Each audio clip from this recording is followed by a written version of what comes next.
Welcome back. In this lesson, we'll be creating the side and bottom surfaces for our bottle. Let me start with a couple words about side surfaces. We're going to create what are called developed surfaces. In other words, surfaces which have a curvature in only one direction. The reason for this is that we can apply labels to these surfaces. Let me explain a bit more. Let's say you've got a cylinder and you apply a label to this surface. The label, rectangular in shape, will settle in evenly. But if you try to apply the same label to a spherical surface, the label is going to be distorted. Even if that label is not available to you right now, or if you're not designing the bottle, if it's going to be used in a retail or commercial environment, you'll definitely need the label, so it's best to develop the side surfaces with that in mind. As for our bottom surface, we'll be creating a surface that encloses the model and making some more modifications to it later in this section.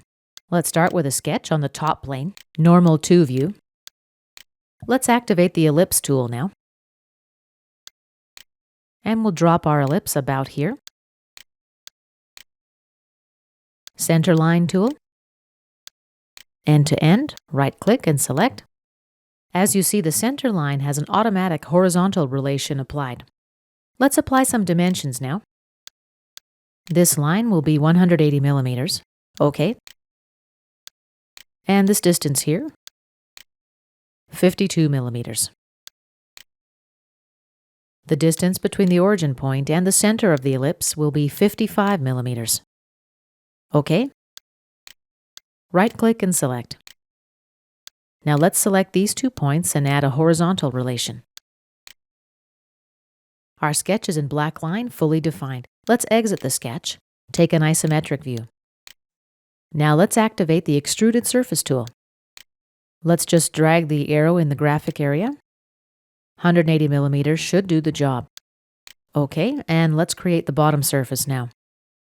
Right-click, insert a sketch on the top plane. Take a normal to view. I'm going to use the rectangle tool, and I'll simply drop a rectangle that covers the complete surface that is displayed right now. The dimensions for this face aren't important right now. We simply need to enclose the model. And I've exited the sketch. Let's activate the Planar Surface tool. Accept. This concludes our lesson about creating the side and bottom surfaces for our bottle.